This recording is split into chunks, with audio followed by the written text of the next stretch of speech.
और अब 4 बजे की शुरुआत बड़ी खबर के साथ। पहली बड़ी खबर गांधीनगर गुजरात से। गांधीनगर के बयाल गांव में बुधवार की रात गरबा में गदर मच गया। गरबा का उत्सव, पत्थरबाजी हुई, आगजनी से ये दहल गया पूरा इलाका और सोशल मीडिया पोस्ट पर दो समुदाय आमने सामने आगे भिड़ गए। कई गाड़ियों में आगजनी, तोड़फोड़ की गई है। 4 दुकानों को आग के हवाले कर दिया गया। अब पुलिस 60 उपद्रवियों को अब तक गिरफ्तार कर चुकी है। वहां की पुलिस इलाके में भारी पुलिस बल अभी भी तैनात है। ये तस्वीरें भी साथ साथ आपको दिखा रहे हैं। देखिए, ये सजा दजा कभी इलाका हुआ करता था और वहां पर हिंसा, आगजनी, तोड़फोड़ की गई है। और ये खबर गुजरात से।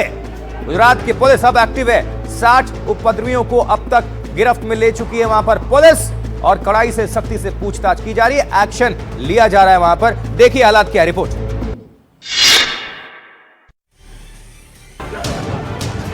गांधीनगर जिले के बहियाल गांव में बुधवार रात गरबा का उत्सव हिंसक पत्थरबाजी में बदल गया, जो देखते ही देखते तोड़फोड़ और आगजनी में तब्दील हो गई। कई गाड़ियों को तोड़ दिया गया, कुछ दुकानों को तोड़फोड़ के बाद जला दिया गया। एक सोशल मीडिया पोस्ट को लेकर दो समुदायों के बीच ये हिंसा भड़की। पुलिस ने तुरंत मौके पर पहुंचकर हालात को काबू में किया। इस दौरान पुलिस पर भी हमला हुआ। पुलिस की 2 गाड़ियों को तोड़ दिया गया।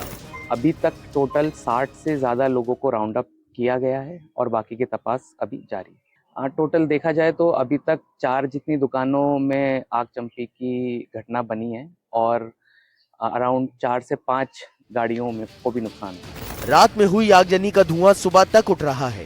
बिजली की इस दुकान में रखा सारा सामान उपद्रवियों ने जला दिया। 60 लोग गिरफ्तार किए गए हैं, बाकी की तलाश जारी है। फिलहाल इलाके में तनाव भरी शांति है। भारी पुलिस बल तैनात है।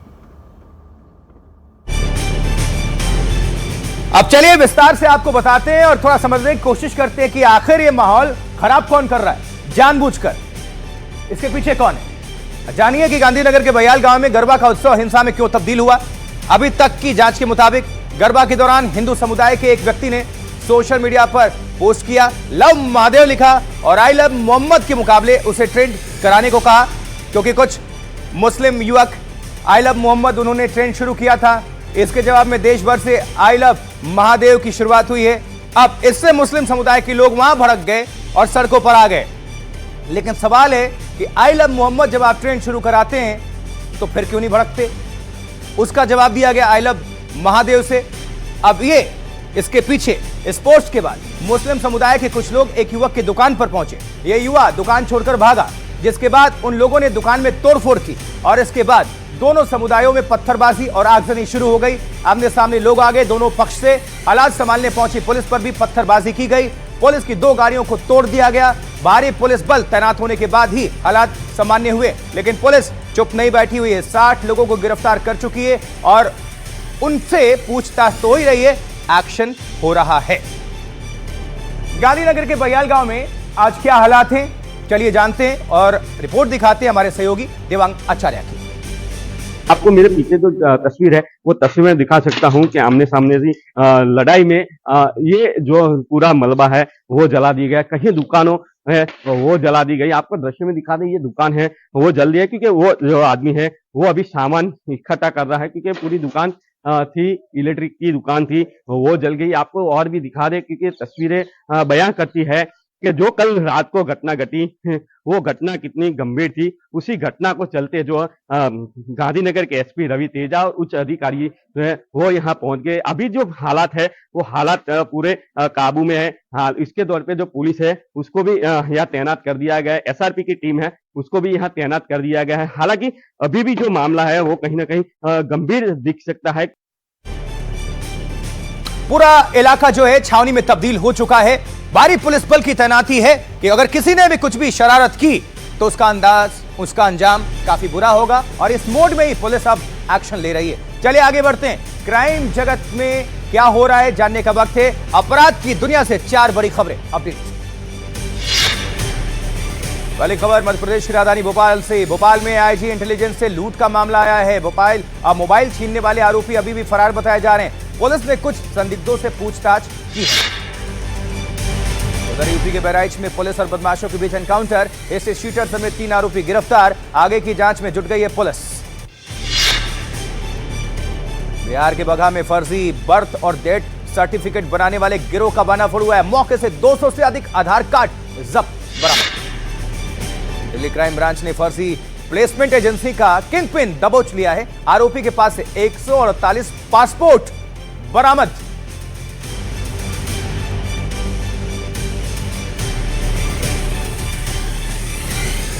और आज की एक और बड़ी खबर, लद्दाख की राजधानी लेह में कल हुई हिंसा के पीछे कोई साजिश हो सकती है। यह बात कही है खुद लद्दाख के उपराज्यपाल कविंद्र गुप्ता ने।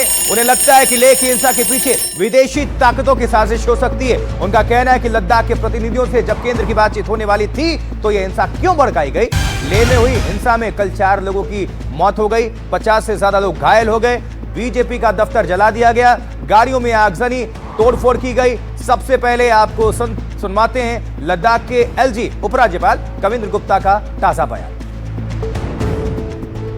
लोकतांत्रिक व्यवस्था में ये सब चीजें जायज हैं, लेकिन उसमें एक साजिश की जब बू आती है तो साफ जाहिर होता है कहीं ना कहीं विदेशी ताकतें अब धीरे धीरे बहुत सी चीजें सामने आएंगी जो इसको करवा रही है। ये एक सुनियोजित एक साजिश थी और अभी तो जांच होने के बाद बहुत सी चीजें सामने आएंगी, कौन लोग इसके पीछे थे, कौन लोग इसको सभी के सामने भड़काने का प्रयास कर रहे थे। एलजी कविंद्र गुप्ता को सुन रहे थे। इस बीच लेह में आज के हालात क्या हैं, ये जानने के लिए आप हमारी रिपोर्ट देखिए।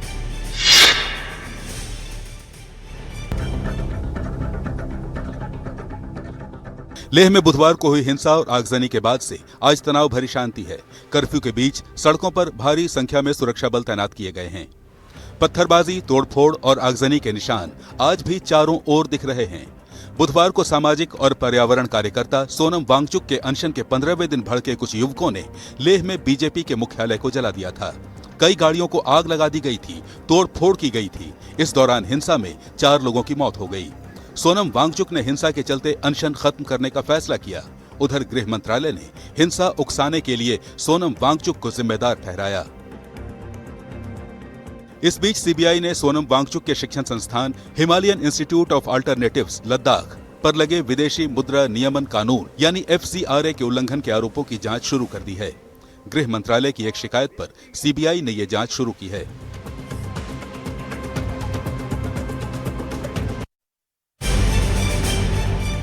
देखिए 5 अगस्त 2019 को जम्मू कश्मीर के विभाजन और जम्मू कश्मीर और लद्दाख को 2 अलग केंद्र शासित राज्यों का दर्जा दिया गया था। इसके बाद से जम्मू कश्मीर की तरह लद्दाख के कई लोगों और संस्थाओं की भी केंद्र से कई मांगे हैं। इन संस्थाओं की मांग है कि लद्दाख को राज्य का दर्जा दिया जाए, उसकी अपनी अलग विधानसभा हो, उत्तर पूर्वी राज्यों की तरह संविधान की 6ठी अनुसूची के तहत इसको लेकर आया जाए। 6ठी अनुसूची आदिवासी बहुल इलाकों में विधायी और वित्तीय स्वायत्तता देती है। किसी इलाके के सामाजिक, सांस्कृतिक, आर्थिक अधिकारों की रक्षा के लिए तैयार की गई है। लद्दाख के लोगों की चिंता है कि केंद्र शासित प्रदेश के तौर पर उनके ये अधिकार खतरे में हैं।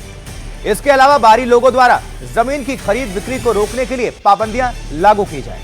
लेह एपेक्स बॉडी और करगिल डेमोक्रेटिक अलायंस इसकी मांग कर रहे हैं। और इस बीच लद्दाख एपेक्स बॉडी और करगिल डेमोक्रेटिक अलायंस के बीच 6 अक्टूबर को अगले दौर की बातचीत होनी है। आगे बढ़ते हैं और हमारे सहयोगी आदित्य राज कौल लेह में मौजूद हैं, जहां उन्होंने आज की हालात का जायजा लिया। तो क्या देखा आदित्य राज कौल ने, आपको दिखाते हैं रिपोर्ट। पर कोशिश ये की जा रही है कि अलग अलग ऐसी जगहों पर जहां पर जो है संवेदनशील जगहें हैं वहां पर पहरेदारी की जाए, वहां पर पुलिस और सैनिक बल लगाए जाएं। पूरी तरीके से कर्फ्यू जैसी स्थिति है। यहाँ के जो लेफ्टिनेंट गवर्नर हैं कविंद्र गुप्ता, उन्होंने भी बोला कि ऐसे अराजक तत्व हैं जिन्होंने जो है प्रोवोक किया हिंसा को। और अभी लद्दाख पुलिस इन्वेस्टिगेट कर रही है कि कौन कौन लोग इसके पीछे हैं। हो सकता है कि आने वाले घंटों में उन लोगों की पहचान हो और उनको गिरफ्त में भी किया जाए। लेकिन सबसे बड़ा सवाल ये कि क्या ये कोई षड्यंत्र था या लोगों की भावनाएं थी, क्योंकि यहाँ के जो एक्टिविस्ट हैं सोनम वांगचुक, वो कह रहे हैं कि लोग जो है गुस्सा थे और तभी हिंसा हुई। लेकिन बीजेपी का जो है अटैक कांग्रेस पर है और कह रहे हैं कि कांग्रेस के कोई काउंसलर थे जिन्होंने हिंसा को जो है पूरी तरीके से उत्तेजित किया और यहाँ पर बहुत बड़ा एक जो है प्रदर्शन ही नहीं हुआ पर हिंसा हुई, जिसमें 4 मासूम लोग मारे गए और 70 से ज्यादा लोग घायल हुए। एनडीटीवी इंडिया के लिए वीडियो जर्नलिस्ट मोमिन के साथ आदित्य राज कौल। और इस बीच केंद्र सरकार ने कहा है कि वो तमाम मांगों पर एपेक्स बॉडी और करगिल डेमोक्रेटिक अलायंस के साथ बातचीत कर रही है।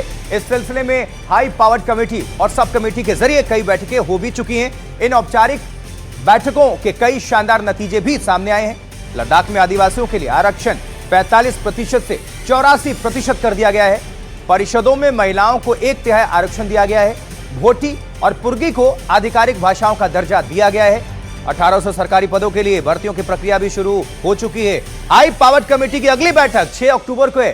25 और 26 सितंबर को भी लद्दाख के नेताओं के साथ बैठक की योजना है। आगे बढ़ते हैं और अब चुनाव से जुड़ी 4 बड़ी खबरें अपडेट देखिए।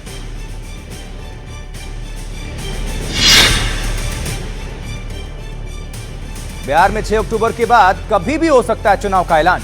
चुनाव आयोग ने मुख्य सचिव को पत्र लिखा है इस बाबत। कहा है 6 अक्टूबर तक सभी ट्रांसफर पोस्टिंग की प्रक्रिया पूरी कर ली जाए।